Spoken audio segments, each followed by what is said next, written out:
네, 감사합니다.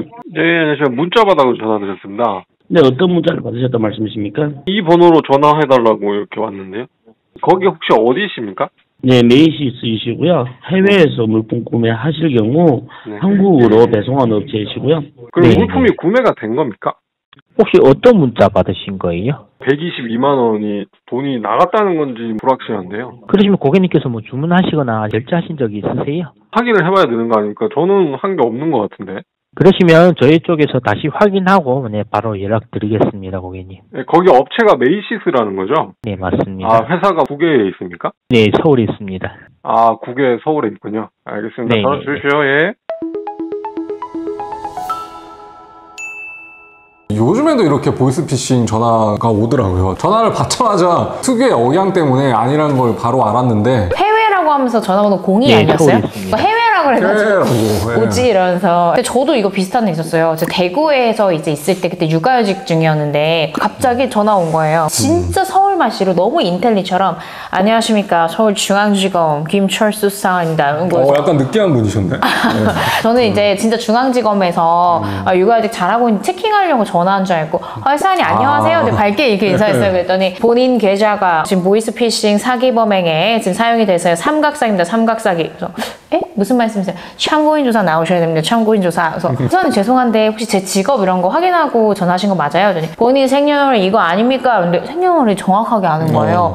뭐지 싶어서 옆에 검사님 계시면 검사 좀 바꿔주세요 했더니 저희 검사님 바쁩니다. 맞잖아요. 검사 바쁘잖아요. 이게 진짜가 아닌가. 근데 그 사람이 진짜 삼각사기라는 말을 썼다니까요. 당신의 계좌를 이용해서 했기 때문에 당신도 공범일 수도 있고 단순 참고인일 수도 있으니까 일단 나와서 조사받아야 되는데 조사받아 나오기 전에 본인 신용정보부터 자기한테 불러달라는 거예요. 그때 딱 느낌이 왔죠. 당신 누구야?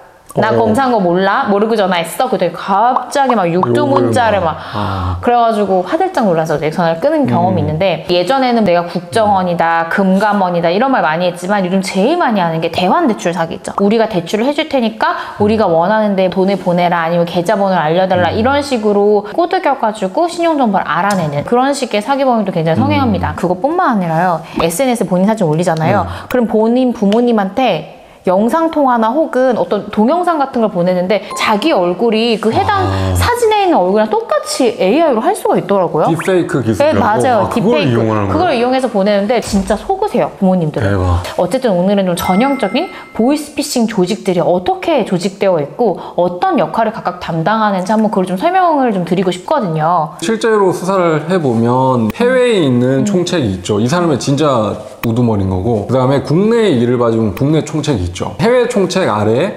콜센터, 피해자들 직접 전화를 돌리고 연기를 하는 그 다음에 금융팀이라고 해서 계좌를 관리하는 조직원들이 있죠. 국내 총책의 밑에 피해자분들과 결국 대면해서 돈을 직접 받아오는 수거체, 그다음에 다른 사람들한테 전달하는 전달체, 그거를 환치기해서 국외에 있는 총책에게 보내는 금융팀이 있는 거죠. 네, 이런 식으로 굉장히 체계적으로 이루어져 있습니다. 사실 국내에서 피해자로부터 돈을 받는 전달책이나 인출책 역할을 하는 사람들이 가장 하부인데 이 중에선 사실은 내가 하는 일이 보이스피싱인지 잘 모르고 하시는 특히나 이제 고령의 분들이 그냥 소액거리 삼아가지고 요즘 알바몬이나 알바 천국 같은 그런 사이트에도 그런 고액 알바 많이 올라와 있거든요. 모르고 몇 번 하다가 갑자기 경찰로부터 당신 뭐 하는 거냐, 보이스피싱을 하고 있냐라고 해서 화들짝 놀라서 출석하게 되는 그런 경우도 많은데요. 맞습니다. 근데 이 경우에도 요즘 법원에서는 실형을 많이 선고를 합니다.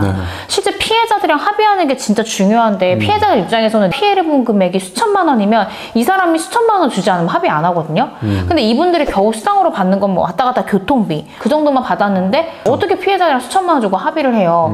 그게 안 되기 때문에 실형을 실제 선고받는 경우가 굉장히 많습니다. 그 보이스피싱의 경우에 피해자가 신고를 포기하는 경우도 있을 수 있고 이 사람이 그 범행을 저질러서 피해자가 발생했다라는 거가 아직 확인이 안 되는 경우가 있을 수 있거든요. 그러면 그 개개의 보이스피싱 사기 범행이 특정되지 않아도 범죄 단체로 의율하게 되면 그 가입한 사실만으로 그 사무실에 출근한 사실만으로 처벌을 할 수 있고 범죄단체 활동으로 인한 수익이 발생하면 그 범죄 수익을 환수할 수 있거든요. 끝까지 추적해가지고 엄단할 수 있기 때문에 수사기관에서 적극적으로 범죄단체로 의율하려고 하는 거죠. 저희가 실제 수행했던 사건 중에서도 미성년자일 때 중국에 알바인 줄 알고 갔다가 잡혀가지고 계속해서 상담하는 역할을 하고 겨우 국내에 빠져나왔고 성인이 돼서 갑자기 해외에 있는 총책이 잡히면서 그 밑에 하부에 상담원 역할을 했던 사람, 금융팀 했던 사람들이 다 같이 검거하게 되는 그런 사건이 있었는데 이때는 단순히 사기 범행만 적용이 되는 것이 아니라 범죄단체, 조직, 가입, 활동죄라고 적용이 돼서 훨씬 더 가중처벌이 됩니다. 이렇게 해외에 가서 적극적인 역할을 한 경우에는 보통 수사 단계에서 구속이 되거든요.